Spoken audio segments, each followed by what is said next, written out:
Hello students, once again I am here with surface chemistry. I hope you have done the homework, that was application of adsorption, but none of you have asked any of your doubt from it. It is important students, question can come from adsorption application, so do it, and still if you have any doubt you can ask me. So I am starting with catalysis today. Catalysis. What do we mean by this process catalysis? You all are aware of the term catalyst. What is this catalyst actually? Catalyst is a substance which alters the rate of reaction without getting consumed in it. It alters the rate of reaction. That means it can either increase the rate of reaction or it can decrease the rate of reaction. It is altering the rate of reaction. So I am telling you an example like KClO3. What is it? Potassium chlorate.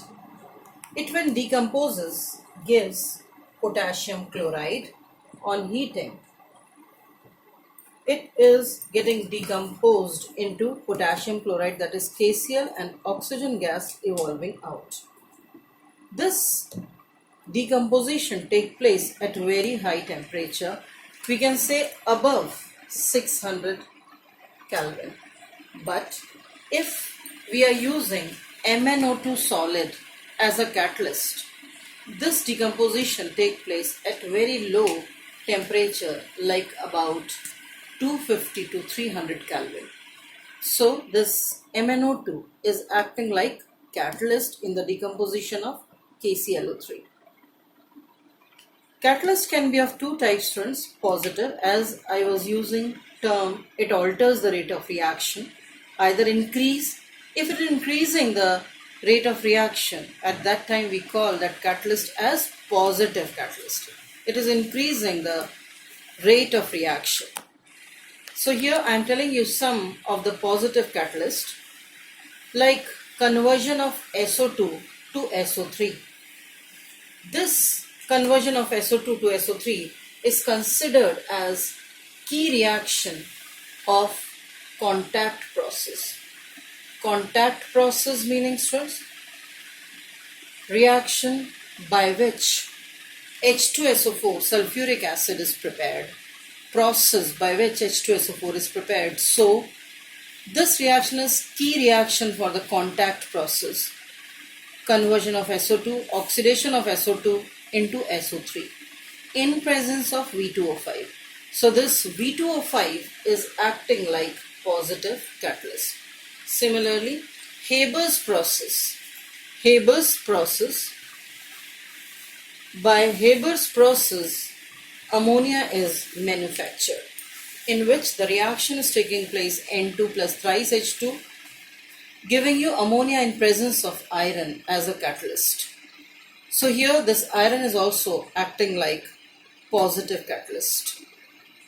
Now I am telling you one example of negative catalyst also, like H2O2, hydrogen peroxide, is highly unstable.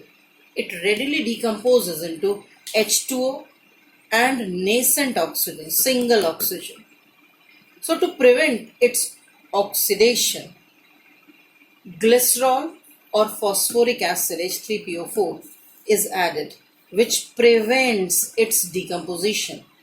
It is preventing the reaction to take place. That's why we are calling these two as negative catalyst. Similarly, chloroform CHCl3 oxidizes readily, and that's why this chloroform is stored in dark bottles.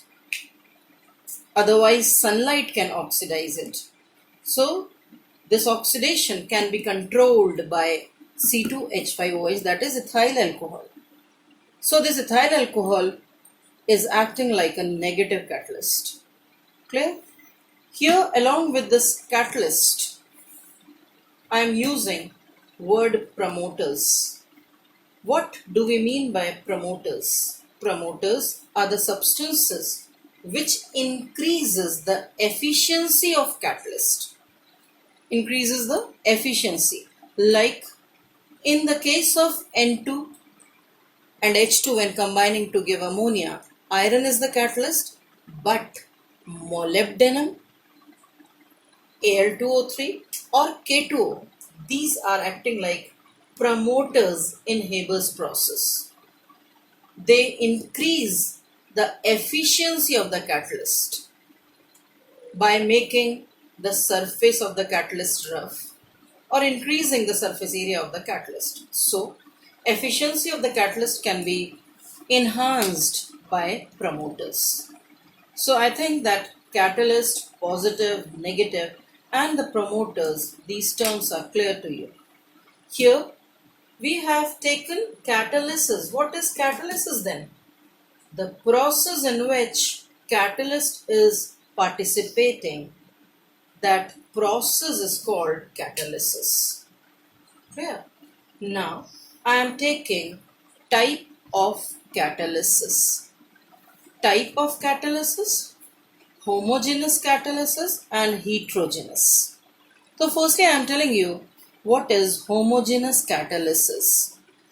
If the catalyst and the reactant are in the same phase meaning if the catalyst is a solid state and the reactants are also in the solid state, this is in the gaseous state and the reactants are also in the gaseous state, at that time we call that catalysis as homogeneous catalysis.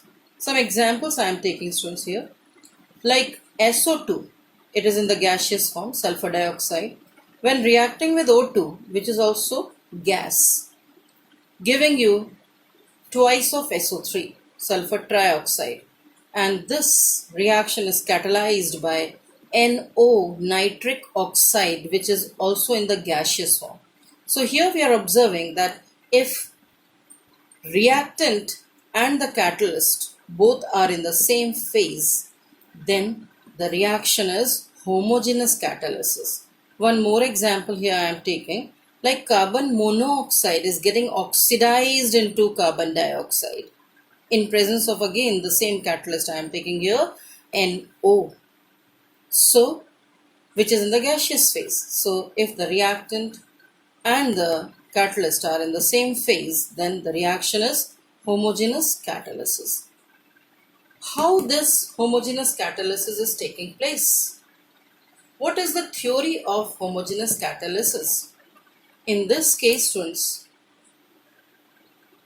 if I am taking reactants A and B, which are getting converted into P in presence of catalyst C. C is the catalyst here. How this reaction is taking place? Listen. One of the reactant firstly react with the catalyst to form an intermediate compound. Then this intermediate AC reacts with B, other reactant, and gives finally the product, and catalyst separates out. Catalyst separates out. So in this way we are getting product, and catalyst is not participating in the reaction. It is just converting reactant into product. As we are doing again and again that catalyst is altering the rate of reaction. But how? What is the role of catalyst? So I am telling you that by taking this graph. Here I am taking energy versus reaction profile or reaction coordinate. What is the role of catalyst? Usually we take catalyst in positive terms. Positive terms meaning it increases the rate of reaction. So how it is increasing the rate of reaction? Actually, this catalyst decreases the energy of activation, which is the energy required to get transformed into product. Reactant, when getting transformed into product, they require some energy. So here you are observing that without catalyst, amount of energy required is this much. But if we are using catalyst, then only this much energy is required and we are getting product. So what is the role of these catalysts? Catalyst decreases energy of activation. Is it clear, students?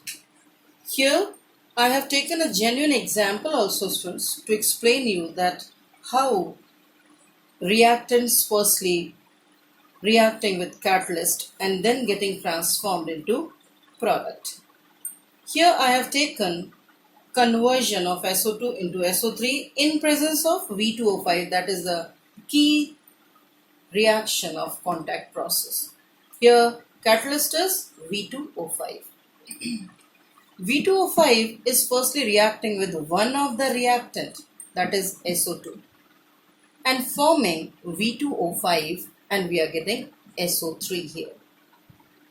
Now this V2O5 should get cancelled in the final reaction. So the second step which is taking place here is this V2O4 is reacting with the another reactant of the reaction, that is O2 here, and it is forming V2O5. When we are adding these two processes, what is happening? V2O5 and V2O4, they are getting cancelled, and the net reaction we are getting is twice of SO2 plus O2 is giving twice of SO3. So in this way, what we are observing that catalysts do not take part in the reaction. It is not a part of the product. Here, after finishing this homogeneous catalysis, I am taking heterogeneous catalyst. Heterogeneous catalyst meaning if reactant and catalyst are in different phase. Many examples are there for this, like oxidation of ammonia gas. Ammonia, when reacting with O2 in presence of platinum, giving nitric oxide and water. What you are observing, students, that this ammonia and oxygen are in the gaseous form, while platinum is in solid form.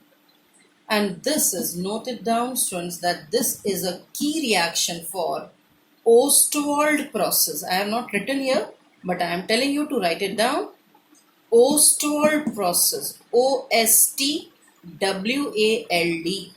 Ostwald process for the manufacture of nitric acid, HNO3. So here, in this reaction, it is an example of heterogeneous catalysis.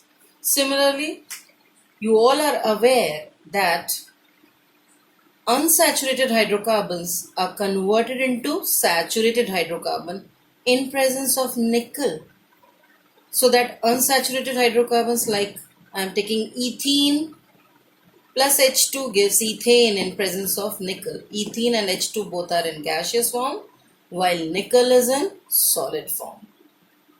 Iron in Haber's process, N2 plus H2 gives ammonia. N2 and H2 are gases, while iron is solid. So these all are the examples of heterogeneous catalysis.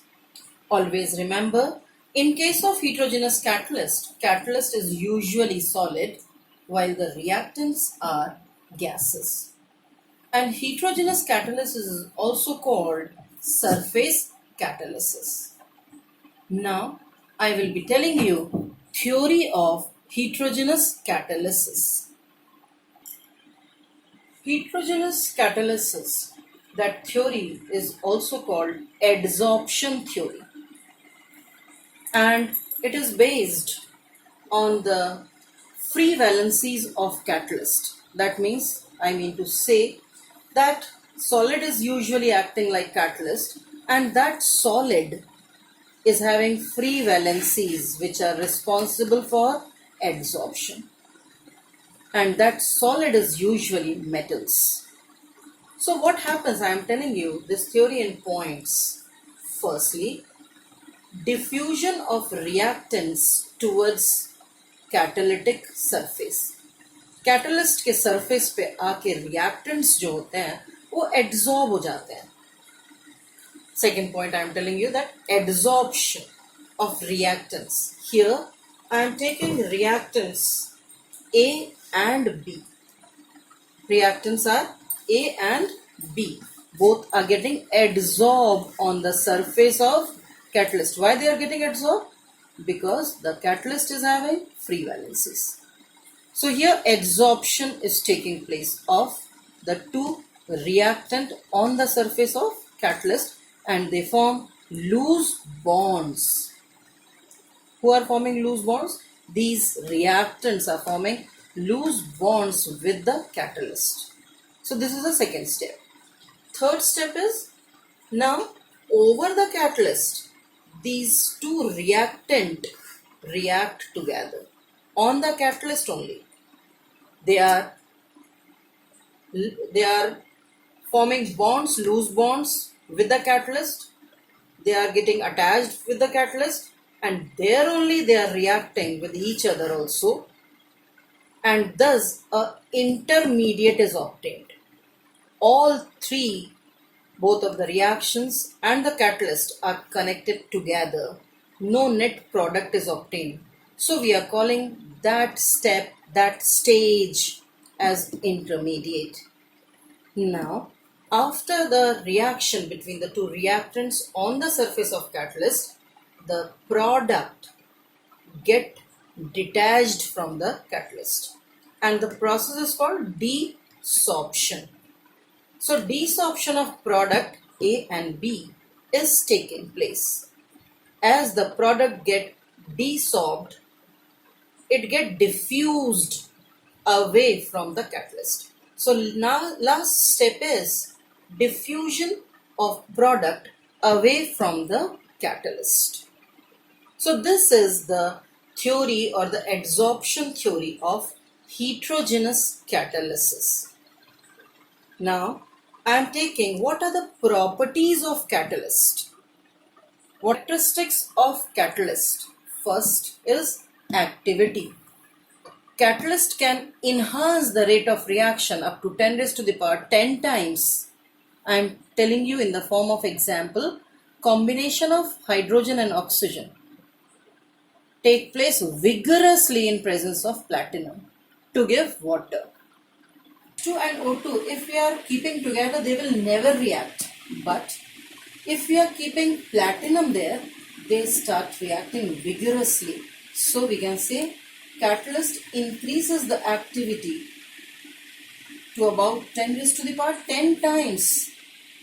Second characteristic of catalyst is selectivity. Here, selectivity meaning a particular catalyst direct the reaction towards a particular path. Like reactants, I am taking copper and hydrogen. Reactant are same, but if we are taking catalyst copper, the reaction, here it is carbon and hydrogen. Carbon and hydrogen, if reacting together in presence of copper, they gives formaldehyde, HCHO. And same reactant carbon and hydrogen, if reacting together in presence of nickel, they gives methane and water.